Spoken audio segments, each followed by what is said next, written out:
भवसन्तति सन्निबद्धं पापं क्षणाक्षयमुपैति शरीरभाजाम् आक्रान्तलोकमलिनीलमशेषमाशु सूर्यांशु भिन्नमेव सार्वरमन्धकारम्। चूँकि ये दुनिया की सबसे बड़ी स्तुति है और विशेष पावरफुल स्तुति है, इसकी महिमा का वर्णन करने के लिए कोई समर्थ नहीं है, क्योंकि ये जो स्तुति लिखी गई है महान दुनिया के सबसे बड़े महान आचार्य हुए हैं, उन्होंने स्तुति लिखी है। जब एक साधु या एक आचार्य महाराज स्तुति करते हैं तो बड़े भक्ति भाव से करते हैं, इसलिए अपने जीवन को शांत, प्रसन्न, सानंद, सुखमय बनाने के लिए ऐसी स्तुति करते रहना चाहिए। पूरी दुनिया में लोग रोगी हैं, परेशान हैं। क्यों हैं? क्योंकि पूर्व जन्म में हमने भगवान की स्तुति नहीं की। भगवान से बस रोज यही प्रार्थना करो कि भगवान मैं हम हमेशा बस आपकी स्तुति करें। जब भी कोई विघ्न बाधा आए तो भगवान मैं इधर उधर की बातें नहीं करूं और संसार में कोई मेरी मदद करने वाला नहीं है, मुझे अपनी मदद खुद करना होगी। जैसे कोई बीमार होता है दवाई खुद खाना पड़ती, डॉक्टर खिलाता नहीं है। डॉक्टर क्या करता है? दवाई लिख देता है, मेडिकल से लाते हैं या कहीं अन्य जगह से व्यवस्था करते हैं, तो दवाई खुद खाना पड़ती है। इसी प्रकार से भगवान की पूजन अनुष्ठान करना पड़ेगा। दुनिया में जितने लोग भी परेशान हैं, जितने भी हर विद्या के विशेषज्ञ यही बताते हैं कि अपन को क्या करना है? अनुष्ठान करना है। अनुष्ठान करने से क्या होता है? विघ्न बाधा वो दूर हो जाती है। जैसे दवाई खाते हैं तो वो क्या होता है? दवाई से जो अपनी विकृतियां हैं शरीर की निकल जाती हैं। आयुर्वेद क्या करता है? आयुर्वेद क्या करता है कि कोई दवाई लेते तो वो रोग को निकालता है। और एलोपैथी क्या करती है? आज ठीक तो कर देती है, बाद में रिएक्शन होता है तो क्या होता है? रिएक्शन होने का कैंसर होता है, टीबी, जो रोग होता है ना, आज ये विकृतियां अपन इकट्ठी कचरा जमा करते जा रहे हैं। बुखार आए तो 3 दिन का लिखा है कि 3 दिन कोई दवाई नहीं, निकल जान दो बुखार। लोग घबराते हैं, डरते हैं। देखो, श्रावक अभ्यास नहीं करता है, कमज़ोर होता है। आज लोग एसी में रहने का, पंखा चलाने का आदत पड़ जाती है। अब कभी जब मिलता नहीं है, गर्मी आती है तो उन्हें तकलीफ होती है। साधु संत प्रकृति में रहते हैं, इसलिए अपने शरीर को ऐसा बनाओ कि तो इस प्रकार से प्रार्थना जो रहती है या भक्ति पूर्ण श्रद्धा, निष्ठा, समर्पण एवं पवित्रता के साथ ही करना चाहिए। इस स्तोत्र तो एक कभी भी पढ़ सकते हैं, रात में, दिन में, कोई इसका वो नहीं रहता है। लेकिन कुछ काल ऐसे होते हैं, सुनो, कुछ काल अच्छे होते हैं, कुछ बुरे होते हैं। अगर अच्छे समय में अच्छा कार्य करते हैं तो हमेशा व्यक्ति ऊंचाइयों पर पहुंचता है। इसलिए भगवान के अभिषेक, शांति धारा में कभी आलस नहीं करना चाहिए। लोग पाप के कार्यों में लगे रहते हैं, पुण्य के कार्यों में आलस करते हैं और समय वो निकल जाता है। इसलिए सुबह जिस प्रकार सूर्य उदय होता है, जैनेतर ग्रंथ है महाभारत, उसमें लिखा है कि जिसके वस्त्र गंदे हैं, जिसके दांत गंदे हैं, वह चक्रधारी विष्णु भी हो तो उसे छोड़कर लक्ष्मी चली जाती। जैन ग्रंथ नहीं है वो, हिंदू ग्रंथ में लिखा है, लक्ष्मी छोड़ के चली जाती। आज लोगों की आर्थिक स्थितियां बिगड़ती जा रही हैं। क्यों बिगड़ रही हैं? क्योंकि देर तक उठते हैं। तो सूर्योदय जैसे ही होता है ना, तो अपन भगवान का सबसे पहले अभिषेक करें। अभी बीनावार में हम सुबह से जाते थे, भगवान के चरणों में बैठते थे और पाठ करते थे और देखते थे कि सूरज की किरणें भगवान के चरणों में आके अभिषेक कर रही हैं। मतलब देव भी भगवान के चरणों का स्पर्श करके अपने आप को धन्य समझ रहे हैं, अपने आप को सौभाग्यशाली समझ रहे हैं, और हम अपने आप का भाग्य दुर्भाग्य में बदल रहे हैं। क्योंकि हमें भगवान तो बैठे कहीं नहीं जाएंगे, हम भगवान की व्यवस्था अपने हाथ से चलाना चाहते हैं। भगवान को अपने हाथ से नहीं चलाओ। इसलिए मैं प्रतिदिन बोलता हूँ, बार बार बोलता हूँ कि जब भी भगवान का रथ निकलेगा किसी के हिसाब से नहीं चलेगा। भगवान किसी के नहीं है। रथ जिन शासन के हिसाब से चलेगा और सब लोग अपने घर से आरती करेंगे। पाद प्रक्षालन के लिए कोई समय नहीं दिया जाएगा, समय कीमती है, क्योंकि प्रातः 6 से 9 का ही टाइम रखा गया है, ग्रीष्मकालीन तपन रहती है। देखो, लोगों को तो लगता है कि हम अच्छे से प्रभाव ना करें, गजरत फेरी दोपहर में निकलती है क्योंकि जब मौसम जैसा रहता है, लेकिन जब ग्रीष्मकालीन तपन रहती है तो कई बार गजरत परिक्रमा भी सुबह हो जाती है। ये पूरे भारत की जो व्यवस्था चल रही है, तो महावीर जन्म कल्याणक महोत्सव तो सभी मनाएंगे, ये हमारी भावना है, क्योंकि ऐसा नहीं है कि महावीर भगवान का जन्म कल्याणक सिर्फ एक व्यक्ति का है। इसी प्रकार से जब अच्छे शुभ दिन आते हैं, इसके बाद हमने बताया था कि 22 अप्रैल को 23 मुनिराजों की जो दीक्षा हुई थी, उनमें मुनि श्री धर्म सागर जी महाराज का दिनांक के अनुसार दीक्षा दिवस रहेगा, तो वो भी मनाएंगे। 3 मई को फिर तिथि से मनाएंगे जहाँ रहेंगे, और 4 मई को फिर से एक रवि पुष्य योग आएगा, जहाँ भी रहेंगे वहाँ पर फिर से अभिषेक होगा। कैसा होगा ये हम अभी इसीलिए बोले, हम कहाँ रहेंगे हमें नहीं मालूम, लेकिन हमारी तो भावनाएं रहती हैं अच्छे अच्छे कार्य करो। जब शुभ दिन आए, जीवन का कोई भरोसा नहीं कब क्या हो जाए, इसलिए पुण्यवर्धनी क्रियाएं, स्तोत्र पाठ जाप करते रहो। देखो, रोग तो आएंगे, लेकिन रोगों से लड़ने की दवाई क्या है? यही सबसे अच्छी दवाई है, दुनिया की सबसे अच्छी मेडिसिन है, दुनिया का सबसे बड़ा मंत्र है। दुनिया का सबसे बड़ा मंत्र अगर कोई है तो विश्व का णमोकार मंत्र, विश्व शांति मंत्र की 1997 में इस मंत्र को उपाधि मिली थी। इस मंत्र के चमत्कारों के बारे में हम अभी चर्चा नहीं करेंगे, लेकिन बताएंगे जरूर, क्योंकि प्रमोशन करना चाहिए। लोग बोलते हैं हर चीज़ को आप इंटरनेशनल बोलते हैं, लोगों को ऐसा लगता है तुम लोग छोटी बुद्धि वाले हो तो छोटा सोचते हैं, हमारी बड़ी बुद्धि है, हम बड़ा सोचते हैं। क्योंकि हमने भी बहुत सारी मोटिवेशन आदि के अन्य हम पुस्तकें पढ़ते हैं, तो उसमें तक आत्मविश्वास अच्छा रखो, क्योंकि अपने ऊपर विश्वास नहीं है तुम कोई काम नहीं कर पाओगे।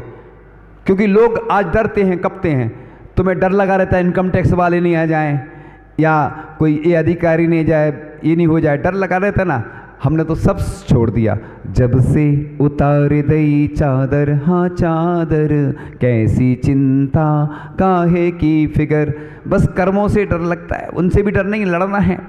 आचार्य श्री विद्यासागर जी महाराज दुनिया के सर्वश्रेष्ठ संत हुए, जो कर्मों से लड़ते रहे, कष्टों को सहन करते रहे, तब जाके आज सबके हृदय में आज भी विराजमान है। हृदय के देवता हैं वो, आस्था के देवता हैं। तो जब व्यक्ति संघर्ष करता है, ऐसे कार्य करता है, तभी लोगों के हृदय में बसता है व्यक्ति। तपस्या साधना की, जब तो आज दुनिया में उनके चर्चे होते हैं तपस्या साधना के, कि उन्होंने कठिन कठिन साधना करके अपने कर्मों को क्षय किया। ऐसा भी आचार्य श्री बोलते थे कि अज्जवी तिरण शुद्ध आपा झाय भी लहंती इंदत तमेर, गाथा आती है अष्टपाहुण में, कि आज भी रत्नात्रय से रत्नात्रय धारण करके यहाँ से च्युत होकर लौकांतिक देव बन करके फिर वहाँ से एक भव अवतारी यानी मोक्ष प्राप्त कर सकते हैं। तो आज भी रत्नात्रय से मोक्ष होता है। लोग कहते हैं मोक्ष नहीं है, आज डायरेक्ट नहीं है, लेकिन लौकांतिक देव एक भव अवतारी यानी जो स्वर्गों में रहते हैं लौकांतिक देव, उनको संज्ञा कौन सी दी है? ब्रह्म ऋषि। पंचकल्याणक में तो कम से कम 8 बनाए जाते, ज़्यादा भी बना लेते हैं तो कोई दिक्कत नहीं। 8 बनाए जाते लौकांतिक देव। ये भगवान को जब वैराग्य होता है तो अनुमोदना करने आते हैं वो।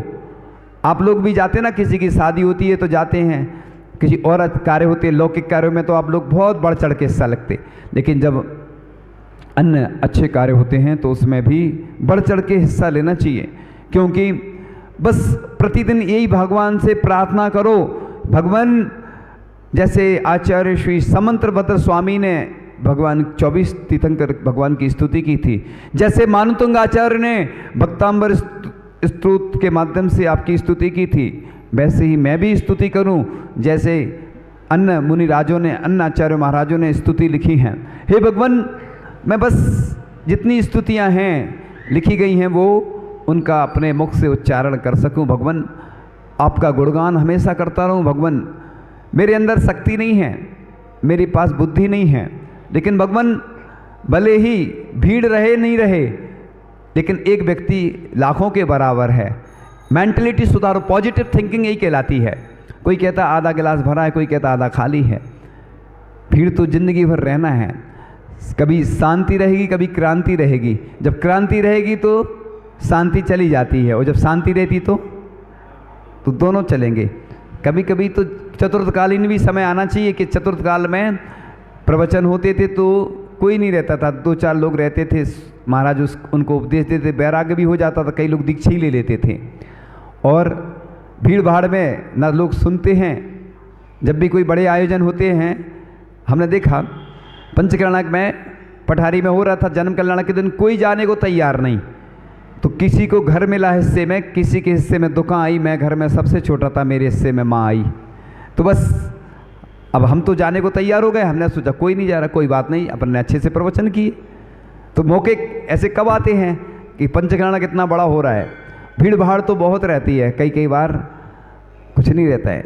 तो हमें तो और अच्छा लगता है कि कम से कम लोग शांति से सुने। शांतिनाथ भगवान है ना कि महिमा अपरंपार है, क्योंकि जब से शांतिनाथ भगवान, धर्मनाथ तीर्थंकर तत्व तो धर्म का विच्छेद होता रहा, शांतिनाथ भगवान के काल से आज तक अनवरत रूप से हमारा जिन शासन जिन धर्म चल रहा है, इसलिए शांति धारा करते हैं। और अधिकांश जगह देखना 16 फीट की पहले जो प्रतिमाएं मिलती ना पुरानी खड़गासन में, शांतिनाथ भगवान, पार्श्वनाथ भगवान उपसर्ग विजेता है, इसलिए उनकी सबसे ज़्यादा प्रतिमाएं मिलती हैं।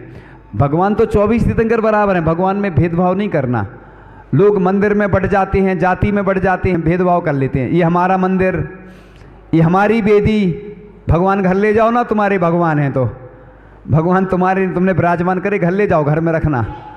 तो भैया भगवान तुम्हारे नहीं हैं, तुमने तो विराजमान किए हैं, तुम्हारा सौभाग्य है, तुमने विराजमान की, तुमने बेदी बनवाई, तुमने शिखर बनवाई। इसलिए हर जगह पंचायती मंदिर बनवाए जाते हैं कि जिससे किसी को ये नहीं कही हमारे, विवाद होते ना, क्योंकि लोगों की आदतें खराब हैं, वो कब्जा करने की रहती हैं।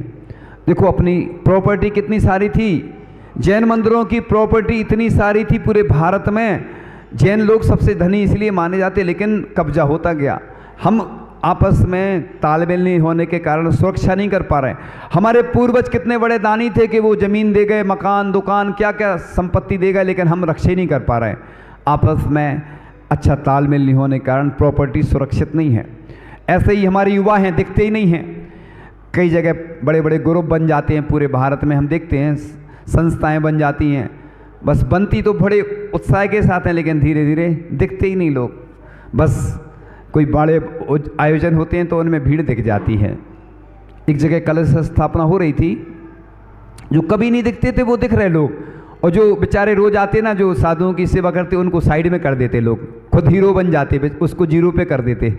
संसार की स्थिति यही है कि मतलब लोगों की आदतें खराब हैं, खुद की फोटो आ जाए, खुद की वीडियो आ जाए, इसलिए लोग दूसरे को पीछे कर देते हैं।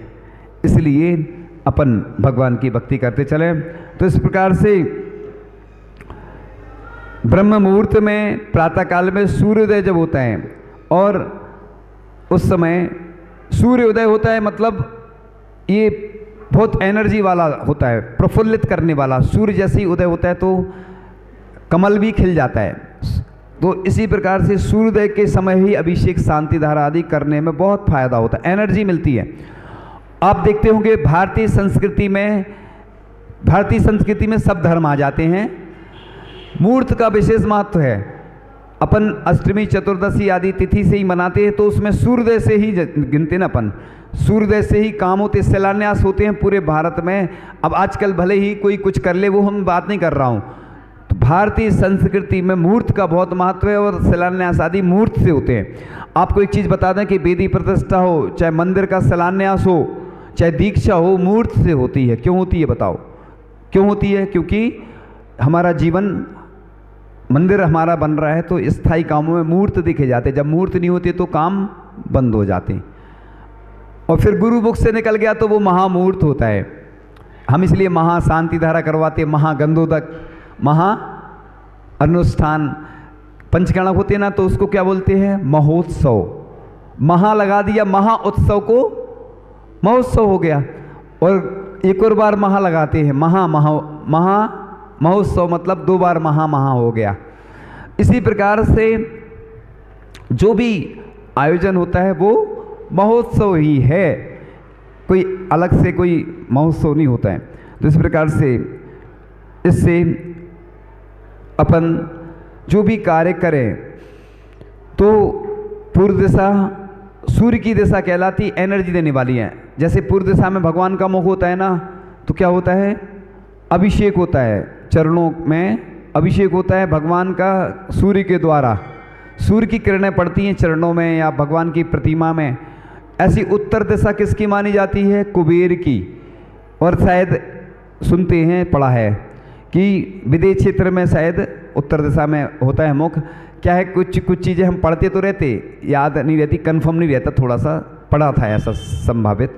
तो इस प्रकार से दक्षिण दिशा अशुभ मानी गई है, इसलिए शुभ कार्य कौन सी दिशा में करना चाहिए अपन को, और मध्यम में, मतलब पूर्व दिशा और उत्तर दिशा, और मध्यम में पश्चिम दिशा। इसलिए मंदिर के जितने मुख होते हैं वो आचार्य ऋषि को उत्तर दिशा ज़्यादा पसंद थी, लेकिन अब जमीन वैसी है नहीं तो मंदिर तो फिर बनाना पड़ेगा। तो पूर्व दिशा उत्तर दिशा में ही हर शुभ कार्य किए जाते हैं, चाहे हम लोग आहार भी करें, चाहे मंदिर में बैठें, भगवान के सामने दिशाओं के दोष दूर हो जाते। इसलिए सबसे ज़्यादा पुण्य माला का लिखा है, माला फेरने का कहाँ लिखा है सबसे ज़्यादा, भगवान के सामने। पाठ भी करो ना, स्तोत्र पाठ घर पे भी करो, माला घर पे भी फेर सकते, लेकिन शुद्धि का ध्यान रखना।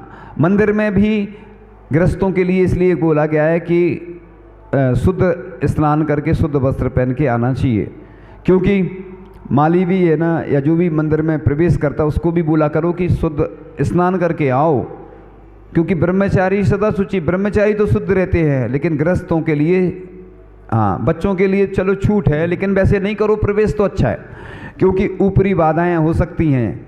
मंदिर में अगर अपन अशुद्धि में प्रवेश करेंगे तो ऊपरी बाधाएं हो सकती हैं। इसलिए अपने जो भगवान होते बड़े पावरफुल होते हैं। हम लोग भी इसलिए धवला ग्रंथ है, जय धवला महाबंध जो महान ग्रंथ हैं, उनको छूने का, स्पर्श करने का जब लिखा है कि शुद्धि में ही करें, इतनी दूरी लिखी है। आज पंचम काल है तो घर में सब व्यवस्थाएं रहती है, इसलिए वो शुद्धि बन नहीं पाती है, मंदिरों में भी नहीं बन पाती है। अब ग्रंथों का स्वाद है तो करना है, उसके दुष्प्रभाव भी पड़ते हैं सिद्धांत ग्रंथों के। कई लोग बोलते हैं ना अष्टमी चतुर्दशी को वो ग्रंथ नहीं पढ़ना चाहिए, ये सिद्धांत ग्रंथ आदि। इन्हीं भावनाओं के साथ परम पूज्य आचार्य भगवान गुरुदेव शिक्षण विद्यासागर जी महामंडल।